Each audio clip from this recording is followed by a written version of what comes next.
Muito boa noite a todos os nossos amigos e telespectadores da Conect TV Algarve.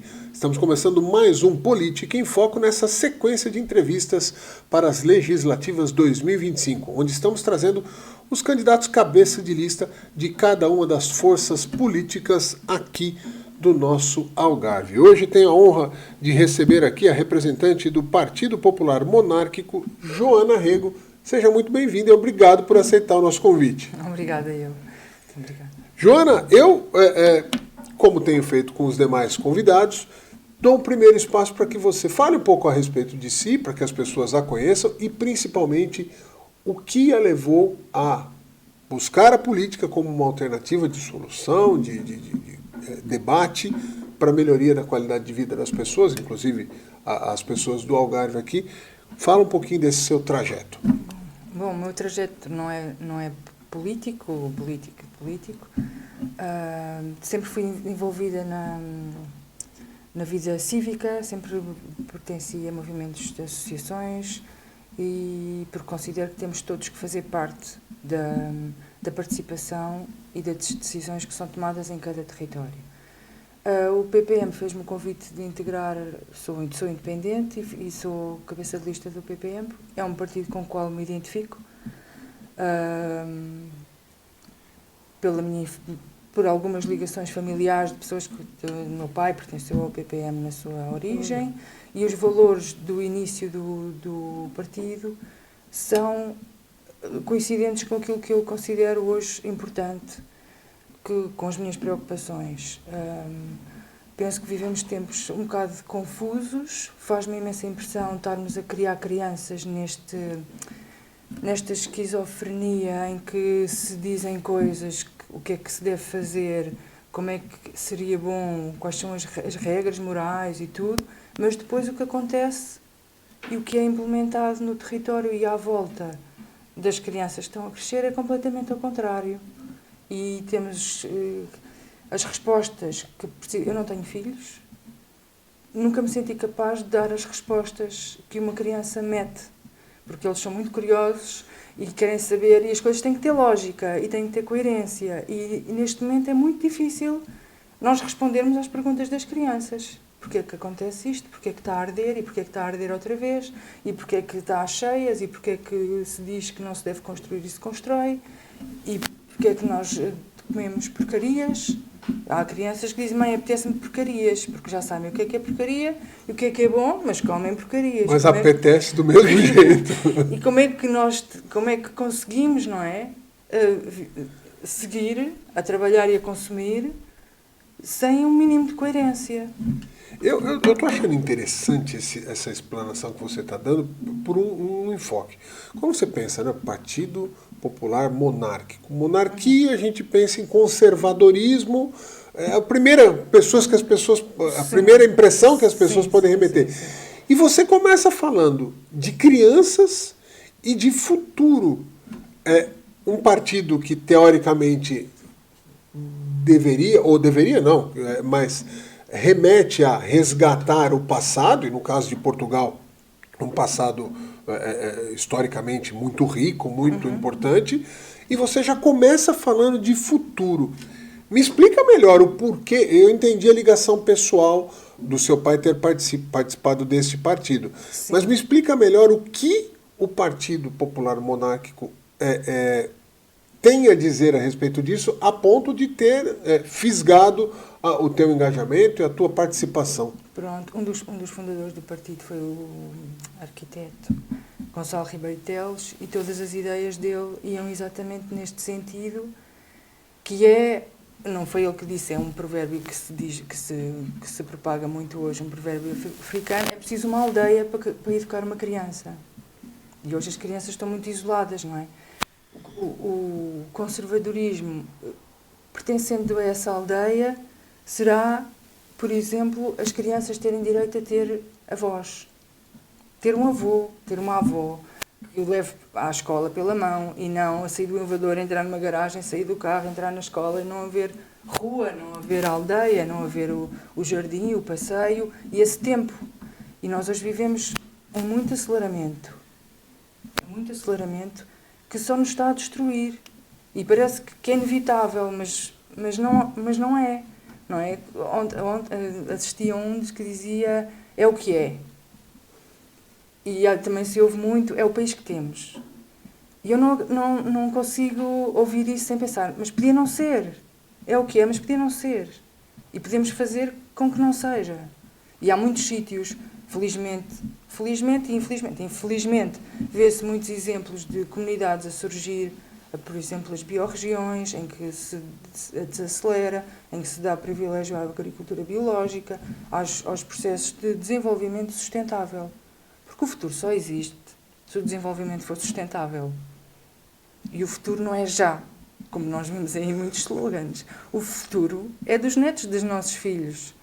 Não é agora. O futuro tem que ser protegido. Não pode ser esta voragem.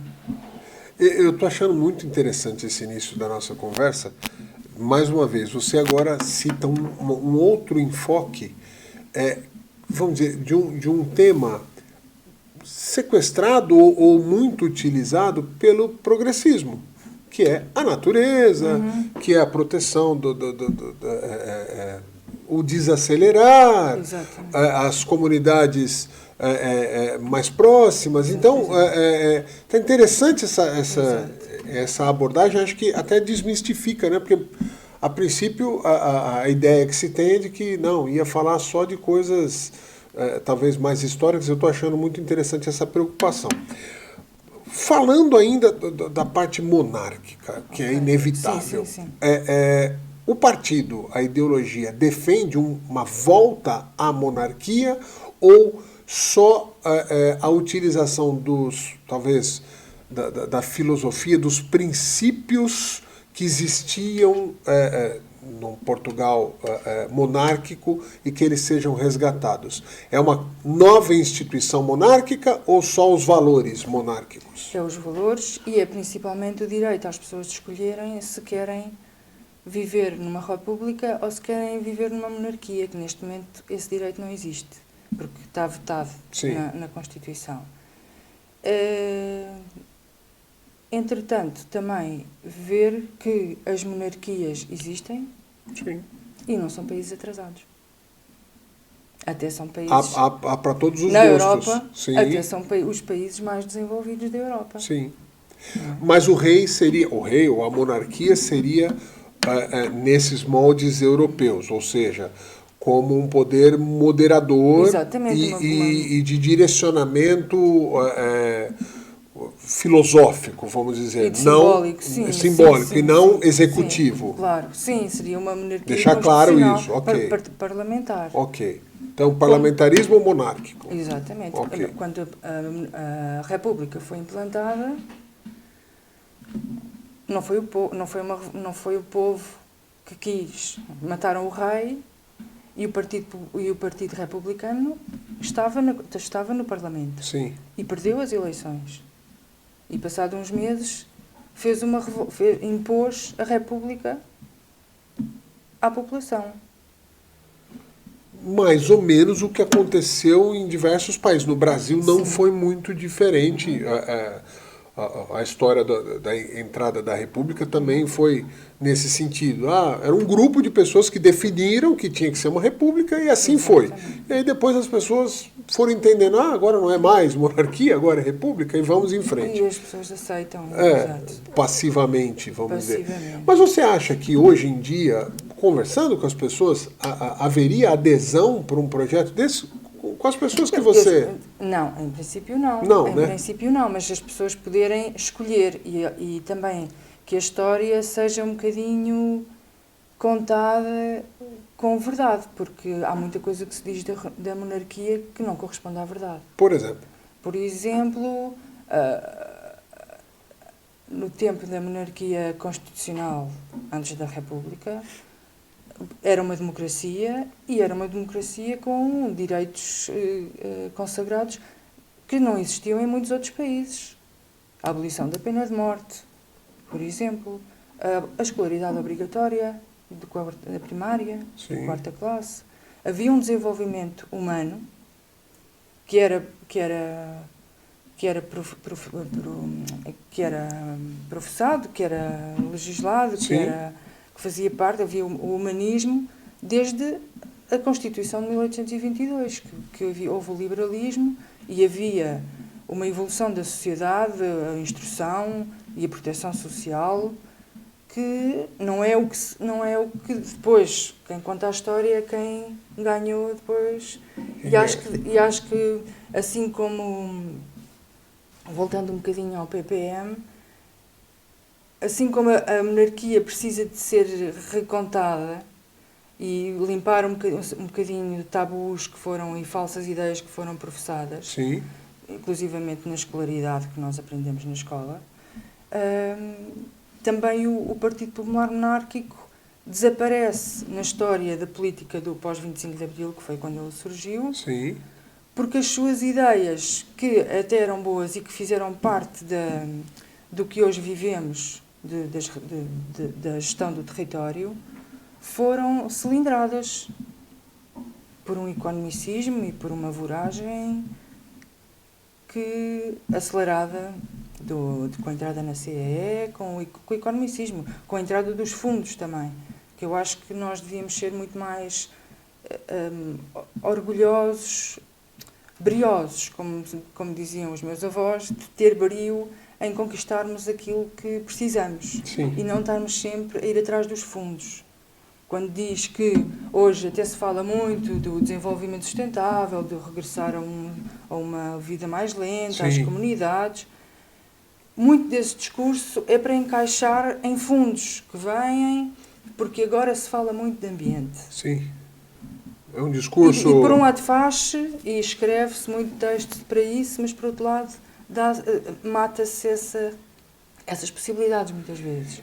Pegando esse gancho que a gente conversou até agora e levando para a política externa. Quando a gente fala, independente da bandeira, os deputados que forem eleitos no Algarve, os 9 terão que representar o Algarve, mas além disso terão temas nacionais e internacionais a serem desenvolvidos na sua rotina de trabalho, na sua representatividade. E na política externa, nós estamos vivendo um momento novo. A história está sendo escrita, ou uma guinada na história está sendo escrita exatamente neste momento, com as novas políticas norte-americanas depois da eleição de Donald Trump. Nós temos 2 blocos definidos, ou 2 grandes líderes, não mais blocos. China, de um lado, e Estados Unidos, de outro. China, muito pouco preocupada com meio ambiente, com essas questões, normalmente desenvolvimentista. Eles querem desenvolver, eles querem crescer, eles querem... E aí eu não vou entrar em questões filosóficas, mas é um país que está focado em produzir mais, cada vez mais, e esse é o caminho. Os Estados Unidos, que talvez estivesse num ritmo menos acelerado, voltou para essa briga com essa mentalidade. Donald Trump está dizendo a peito aberto coisas do tipo, não, petróleo sim, a nossa matriz energética é mais importante, nós vamos cuidar na medida do possível, nós vamos primeiro entrar nessa briga desenvolvimentista também com a China. E aí tem uma Europa no meio, e essa Europa tem que tomar uma decisão. Permanece com esse discurso, com essa atitude de desacelerar e eventualmente fica refém ou de um ou de outro, ou dos dois, ou entra de volta para a briga no sentido de, peraí, nós precisamos desenvolver esta Europa para não ficar dependente financeiramente, nem dos fundos, nem da tecnologia, nem da produção em massa que esses 2 polos estão fazendo. O que a Europa, e por consequência natural, Portugal, deve adotar como estratégia para esses próximos anos? Eu acho que essas brigas fazem um certo sentido num mundo cujo paradigma é esse de evolucionismo e de aceleramento. Mas tivemos este corte energético na segunda-feira e tem-se falado muito no kit de sobrevivência E cada família deve ter o seu kit de sobrevivência. Assustador isso, né? É assustador quando nós estamos tão dependentes e tão frágil a nossa existência sem recurso a pequenos kits de sobrevivência. Sim. E assim como nós devemos ter uma mochila em casa com uma lanterna e umas latas de conservas, cada aldeia, cada bairro, cada concelho também devia ter um kit de sobrevivência. Okay. E esses kits de sobrevivência são as reservas agrícolas e as reservas ecológicas e as reservas de energia que nós podemos produzir e consumir. Se não houver esta vontade de fazer mais apenas para vender a quem não precisa, porque nós hoje consumimos mais do que precisamos, 70% daquilo que compramos não precisaríamos se vivêssemos com mais calma, com uma vida mais simples. Uma vida mais simples, uma vida que saudável. Depois vai tocar em tudo, não é? Vai tocar na saúde, vai tocar na segurança, vai tocar em todos os vetores da vida. E este paradigma tem que ser alterado. Por isso, a mim não me interessa muito o que é que o Trump quer taxar, porque eu não quero vender nada aos americanos. Se eles quiserem vir cá visitar, eles que vêm, mas não vêm comer aquilo que eles querem. Eles vêm comer o pastel de nata. Cá, eu não preciso de exportar pastéis de nata. Eu vou fazer... Querem comer um pastel de nata? Têm que vir a Lisboa. Quer comer um charém? Tem que vir ao Olhão, tem que vir ao Algarve. Quer uma cataplana. Uma cataplana. Não vamos exportar cataplanas, não faz sentido, porque o clima é que define, é a paisagem que define a identidade que vai fazer com que aqui se coma o charém. A melhor cataplana do mundo dificilmente vai ser em outro lugar pelas condições locais. Exatamente. Os chineses tentam fazer isso. Sim. Até está a falar dessa produção, mas os chineses também estão a começar a produzir imenso biológico, porque está a ser procurado, não é? Porque eles também podem virar. Se nós, cada um de nós, começar a virar o paradigma da nossa própria vida, isso vai se contagiar. Eu entendo perfeitamente, está claríssimo, acho que para quem está assistindo em casa, está claríssimo essa linha de raciocínio. A pergunta é, você consegue enxergar uma sociedade estagnando a evolução? Eu já vi coisas do tipo assim, agora há pouco você citou, né? É o que é possível. A evolução é difícil de ser estancada por um raciocínio, mesmo que lógico. Eu estou entendendo a lógica disso. Sim. Uma vida mais simples, não precisamos de tudo isso. Principalmente nós, mais adultos, temos Tem uma história que eu vi recentemente, que é assim, a pessoa nasce numa casa muito pobre na beira de um rio. Ela estuda, trabalha, monta empresa, fica rica, ganha dinheiro, com o objetivo de um dia comprar uma casa na beira de um rio e viver de maneira simples. Quer dizer, quando a gente chega numa determinada maturidade, essas coisas simples fazem mais sentido. Para a juventude é mais difícil. Como é que você consegue encaixar essa Europa, esse Portugal, com esta lógica, com um mundo que quer cada vez mais, muito rápido, muito acelerado? Não é andar na contramão? Não é difícil que isso aconteça, por mais que seja desejável? É difícil. O Ribeiro Teles tem um livro assim, que se chama Utopia Pés na Terra. Porque é uma utopia, mas é quem tem os pés na terra, porque o resto Porque essa evolução está-nos a levar a um beco sem saída. Nós já passámos o precipício, já estamos numa tabuinha lá que quando daqui saltar vamos cair, estamos a cair todos por ali abaixo. Estamos a cair todos por aí abaixo, não é? Os problemas psicológicos, psiquiátricos mesmo. A juventude que também está um bocadinho... Porque existe essa necessidade da juventude acompanhar e querer as marcas, mas também porque há essa publicidade. E aí os meios de comunicação não ajudam e poderiam ajudar. Nós ajudamos. Estamos aqui ajudam, debatendo. Exatamente. Os pequenos partidos, os pequenos canais, os pequenos sim. é que estão a conseguir demonstrar que é por aí. Que tem E outros aí, caminhos que não só o mais exatamente, conhecido, exatamente. vamos dizer assim. E pronto, eu sou cabeça de lista, eu tenho a noção que não vou ser deputada no Parlamento, porque os pequenos partidos também não têm Tem uma dificuldade natural, sim. não têm a possibilidade, porque o sistema eleitoral também é uma das coisas que se tem que alterar, é que cada voto conte. Sim. Porque é que um voto de um algarvio conta menos que um voto de um lisboeta. Sim. Sim. Porque conta muito menos. E de um pequeno partido acabam por contar menos do que os de grandes partidos. Você acabou de falar uma coisa, uma verbalização que normalmente o candidato do pequeno partido não faz, e eu entendo que ele não faça, é o verbalizar. Eu sei que eu não vou ser eleito. Há possibilidade? Há possibilidade. Pode acontecer? Sim, claro, pode acontecer. Pode acontecer. Evidente. Sim. Mas dentro de uma lógica normal, e principalmente assim, se a gente falar em estatística, né? Estatisticamente é muito improvável. Verbalizar isso, por um lado, demonstra uma humildade e uma transparência. Pés na terra. Pés na terra, muito bom, adequado até ao seu discurso.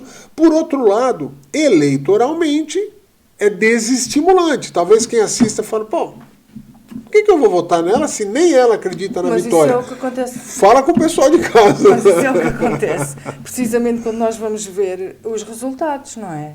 Nós vemos, por exemplo, vou ver, porque foi o partido que ficou em quarto no Algarve e teve 13 mil votos. Houve 13 mil pessoas que votaram no Bloco de Esquerda do Algarve, e o Algarve não meteu um deputado no Parlamento. Sim. Essas pessoas, nós quando vamos votar, também pensamos assim, eu vou votar nestes, mas eles não vão conseguir, porque o sistema não está justo. Então, mais então, ou menos... Isso nem nascem partidos, não é? Eu estou a dizer que sei que não vou, mas acho importante marcar posição. Perfeito. E até porque o PPM reaparece depois desta confusão da AD e de saída da coligação. Sim. Também para resgatar o seu ADN,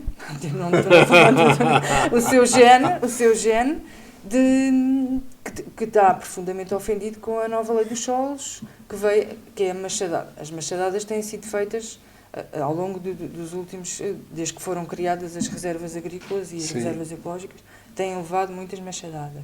Mas a alteração dos leis dos solos é mesmo, pronto, já vale tudo, já nem precisam disfarçar. Nem precisam de...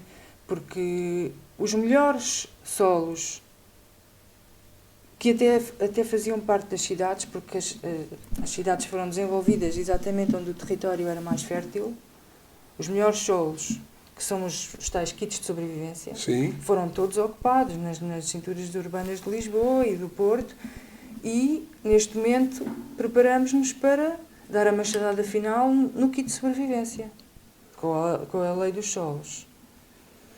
Porque a questão da habitação é um problema, mas também pode ser, era uma solução, não é preciso tanta construção, existem muitos edifícios que não estão a ser utilizados. Eu vou dar um passinho atrás para fazer uma provocação aqui e entrar num tema polêmico.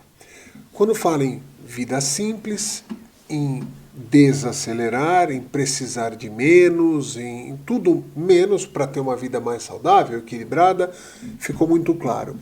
E aí a gente tem uma imigração crescente, muito forte, na Europa como um todo, mas em Portugal notadamente, inclusive no Algarve, e esta vinda de centenas de milhares de pessoas, passando de milhões já, para Portugal, obriga Portugal a desenvolver mais habitação, mais trabalho, mais tudo. Seu posicionamento sobre a imigração, como está acontecendo em Portugal? Lá está o paradigma. Essa população que vem ao engano, não é? Vem ao engano, porque eles não vêm ter uma vida melhor. quer dizer, vêm ter uma vida, vêm ter uma sobrevivência que lá, de onde Melhor, vêm, até podem estar a provavelmente, do que a morrer origem. mesmo. Sim, sim. O que acontece a nível global é o que nós defendemos a nível local, é que tem que se intervir globalmente na origem, onde a África é o país é o continente mais rico do planeta. Sim. Como é que tem as populações mais pobres? É pelo paradigma que a sociedade humana não escolheu, mas que foi impondo a si própria, porque é o que é e tem que ser e temos que ir, e tem que ser porque marcámos a reunião e temos que ir, e mesmo que o filho parta a perna tem que ir à reunião, senão perde o emprego. E eles estão a vir num engano e vêm provocar aqui um aceleramento que também não corresponde àquilo que seria melhor para aqui. Por isso, a questão, por exemplo, a gente vê uma imagem de satélite do Google, Parque Natural da Costa do Sudoeste, e onde estão as letras do Parque Natural da Costa do Sudoeste, as estufas. E é um deles escravos, que eles vêm para a escravatura. Eu tenho vergonha de viver num país que se continua a criticar a história da escravatura que os portugueses Promoveram naquele momento. E que era o mundo daquele momento. Era naquela circunstância. E hoje estamos a assistir à escravatura moderna e o que pensamos é como é que vamos arranjar casas para estes escravos e como é que vamos... Não pode ser. E nem podemos estar a estragar o daqui e aceitar que isto aconteça assim. Eu não sou contra a imigração, porque nós também precisamos, também temos imigrantes que vão e também fomos e voltamos. Sim. E acho que faz parte das populações moverem-se, mas por motivos naturais e não pelas guerras ou por esta ganância de destruir territórios só para se fazer um negócio, ir ali, fazer uma mina e destruir um território, várias aldeias, onde essas pessoas depois têm que fugir dali. Perfeito. e vir. Quer dizer, a vida no mundo está-se a complicar, sem necessidade nenhuma. Vamos para os temas do Algarve. Eu começo com o turismo e mais ou menos neste caminho ideológico que você apresenta. Quero a sua posição. Turismo é herói ou é vilão para o Algarve? Mais ajuda ou mais causa problemas? Principalmente o turismo de massa. Causa problemas. Turismo de massa causa problemas. Nós tínhamos... os planos são bons e existem. E foram desenhados com cabeça, tronco e membros e tudo a longo prazo. Sim. Porque o futuro não é já. O futuro é daqui a 50, é daqui a 100 anos. Uhum. É de 200. Esperamos nós, não é? Que daqui a 200 anos Ainda haja alguma ainda coisa. haja humanos, ainda haja portugueses, ainda haja um mundo com a humanidade saudável. E não robôs e implantes e semi-robôs. Eu tenho medo também desse momento. E os planos estavam feitos. Nós temos a Universidade do Algarve, por exemplo.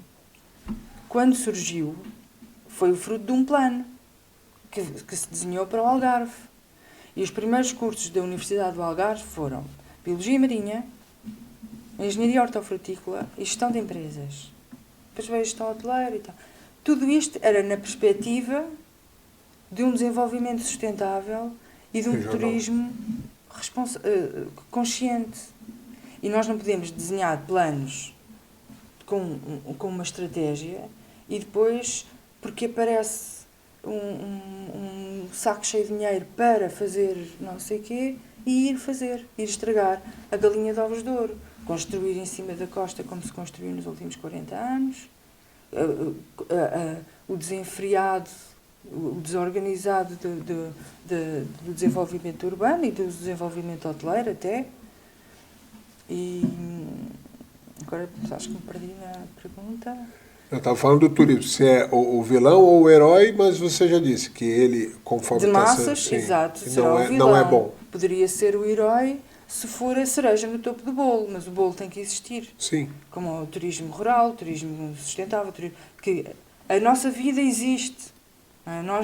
Nós vivemos aqui, nós fazemos o charém, fazemos a cataplana, mas não vamos passar a fazer hambúrgueres e batatas fritas e fish and chips só porque os ingleses querem comer batatas fritas cada vez que se sentam à mesa.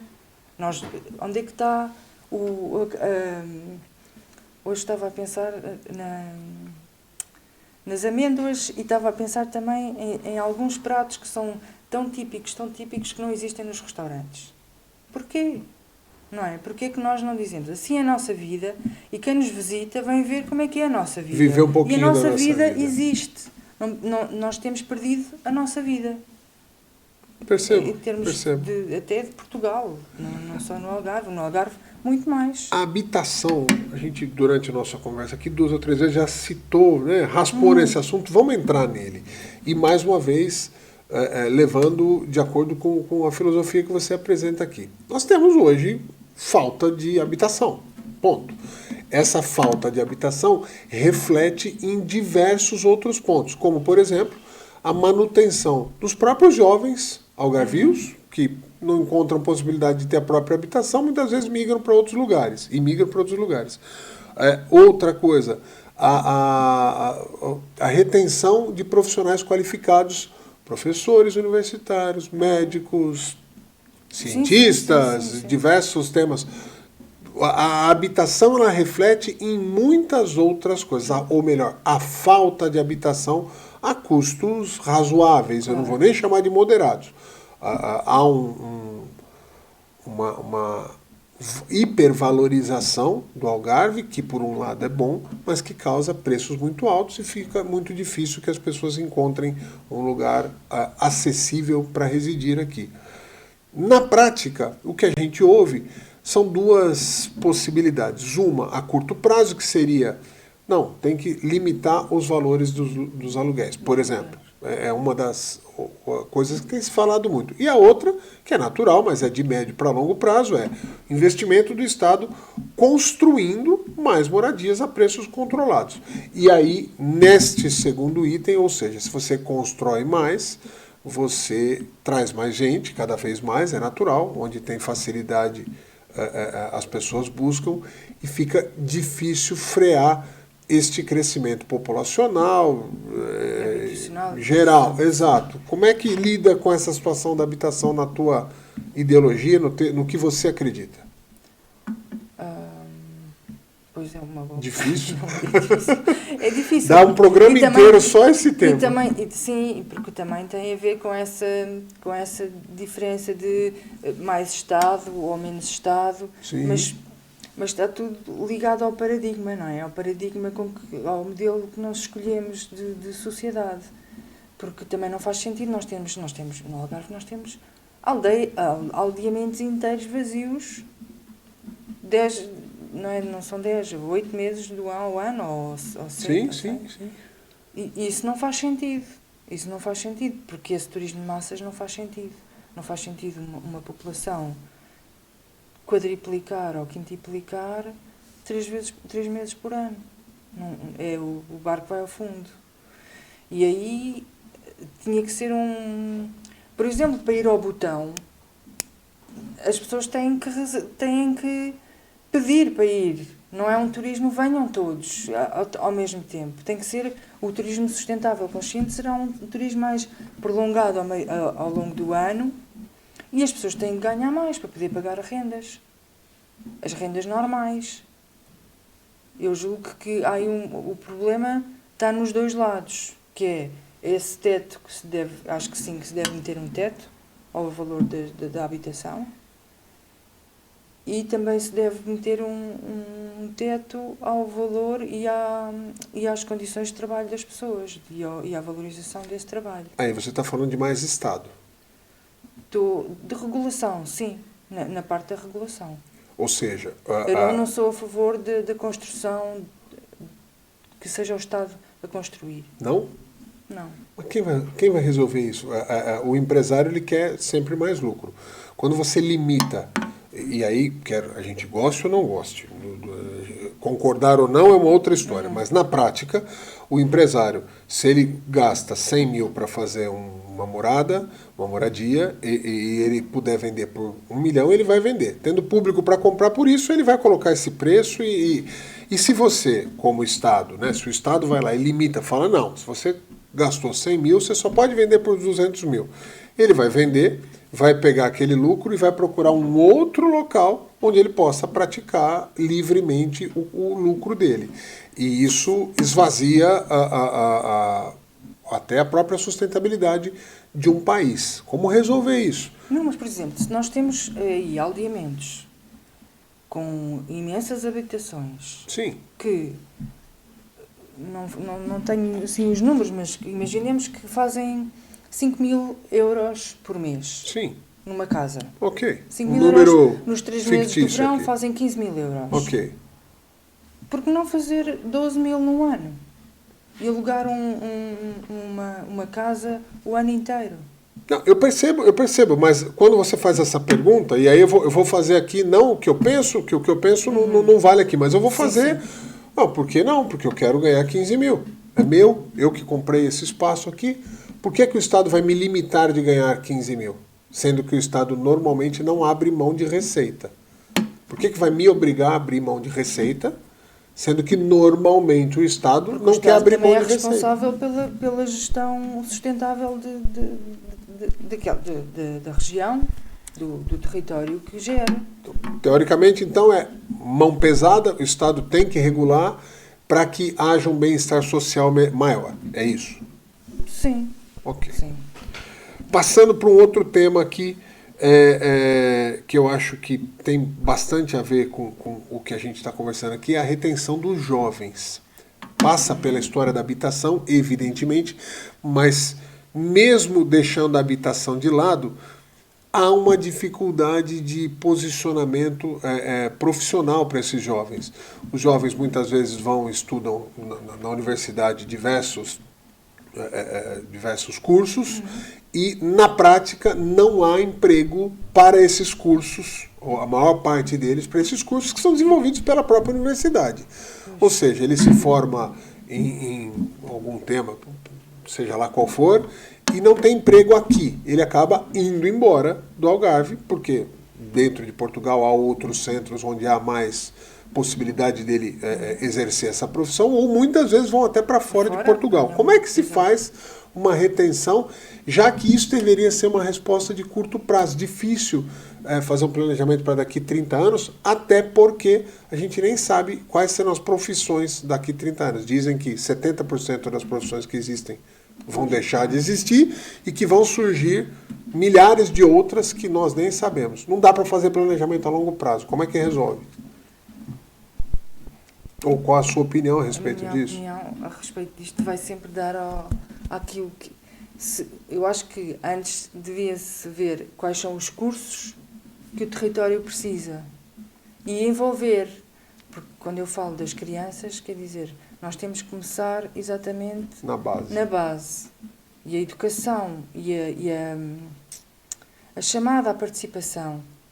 A chamada à participação, desde que é o que acontece nos países desenvolvidos, é que as pessoas fazem parte da vida, gerem a sua vida e a vida da sua comunidade. E tudo isso depois é uma bola de neve que vai fazer com que não haja estes desequilíbrios e estes problemas, porque isto tudo também tem a ver com a imigração, também tem a ver com a imigração, a imigração e a migração. A quantidade de... Quando aparece dinheiro para uma coisa, vai-se fazer essa coisa. Depois aparece dinheiro para outra coisa que vai matar aquela primeira coisa, vai-se fazer aquela coisa. E há cursos de tudo e mais alguma coisa e não... E hoje também vamos para a universidade só porque temos que ir tirar um curso? Ou temos um desejo, quando eu for grande, quero fazer Isto pela Há uma pela pressão, então, para as pessoas Então, buscarem um curso, uma pressão social, há vamos uma dizer. há uma alienação muito grande do que é o ser humano, que é uma criança, o que é que ela vive, o que é que ela apreende do que é a vida. Sim. E do que é importante, e do que é importante, saudável, não é? Daquilo que é o seu futuro. E aquilo que nós pensamos que queremos ser quando somos pequeninos tem a ver com aquilo que nós vivemos na nossa vida e que sentimos dificuldade. Ou não é natural uma criança dizer que quer ser médico quando vê o avô doente, quando tem essa vida próxima. Sim. Mas depois, se calhar, passa porque percebe que as suas aptidões têm mais jeito para outra vida. Todas essas funções na sociedade têm que existir e fazer parte da vida. E depois as universidades é que devem surgir os cursos que são necessários, como disse do início da Universidade do Algarve.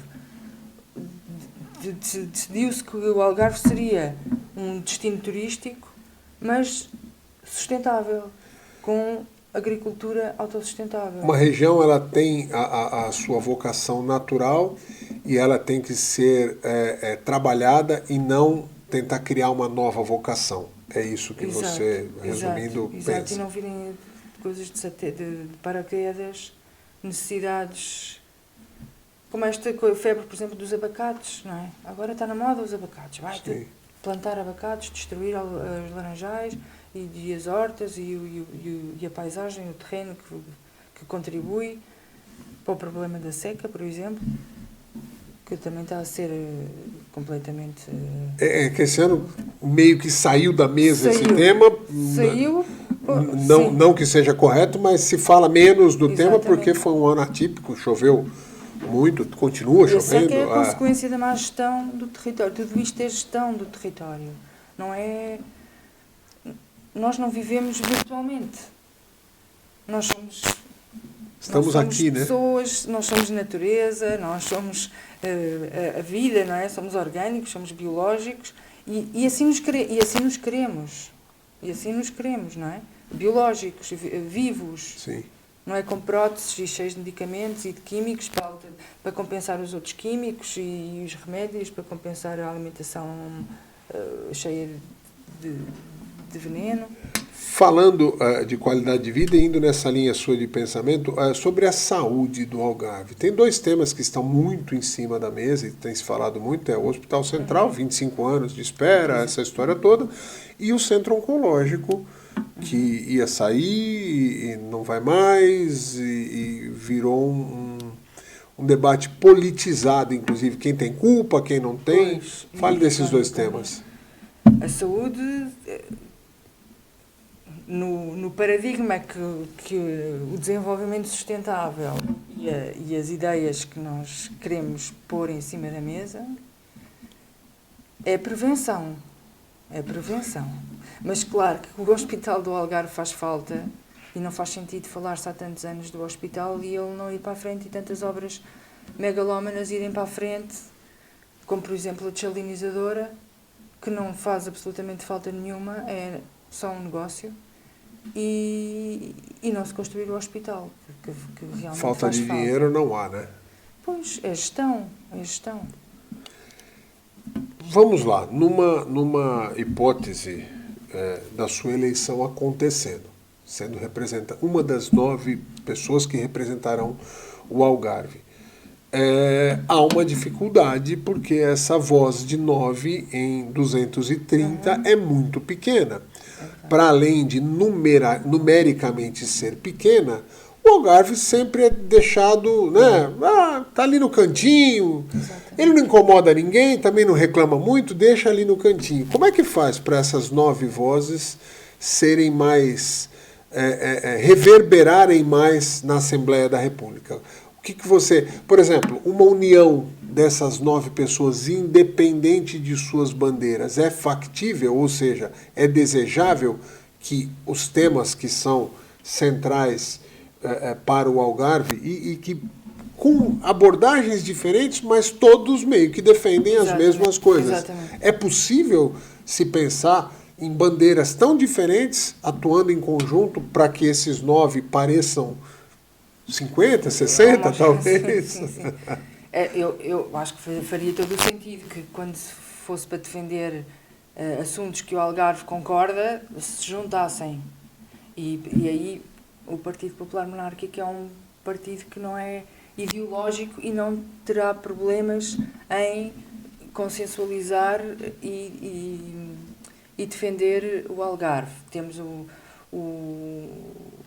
Algarve poderia ser uma região autónoma, sempre foi um reino à parte. Aliás, há quem diga que que não foi proclamada aqui a República, porque foi proclamada só em Portugal. Por isso, faria sentido esse consenso dos algarvios quando vão a Lisboa ou a Bruxelas defender os interesses do Algarve.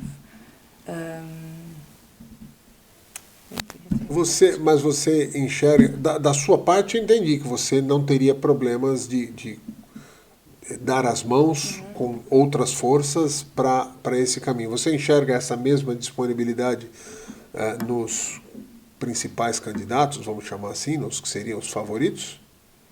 Pois não me parece. Não me parece porque há sempre esta capitalização, não é? Há o capitalismo económico e também há a capitalização das ideias e fui eu que comecei. Foram todos responsáveis pela saída das portagens na vida do Infante, mas ela não aconteceu, só aconteceu agora. E tudo isto porque é esta competição. Esta competição que existe na sociedade e que se promove até muitas vezes nas crianças, que é o paradigma que tem que ser alterado também. Já se descobriu na ciência que não é a competição, a teoria de Darwin, que era a competição que fazia evoluir as espécies. Sim. Isso não é verdade. Já foi provado cientificamente que o que faz a evolução é a cooperação e o mutualismo. E a sociedade humana, nessa tentativa sempre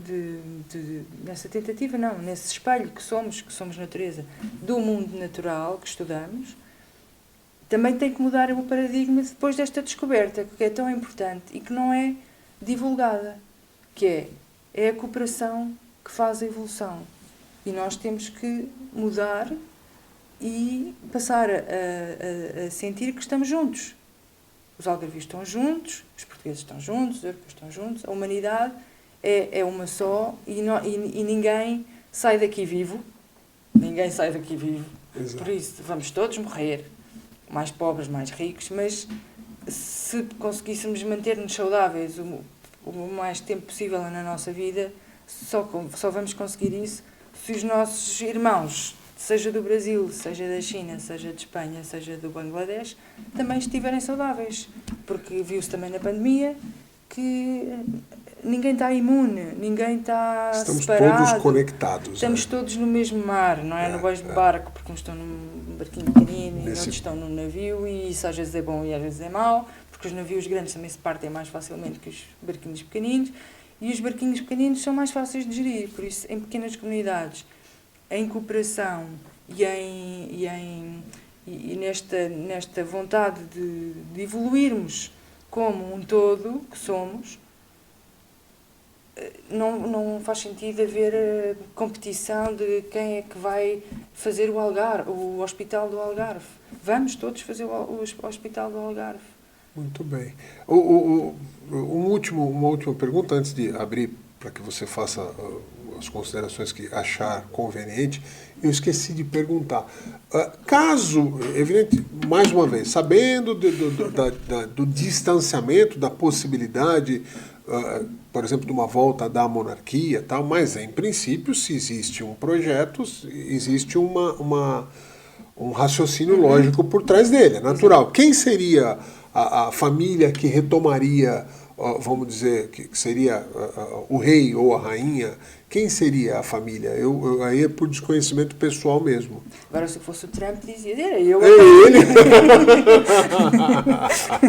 Como ele ontem disse, queria ser o Papa, gostava de ser Papa. Pronto. Mas pronto.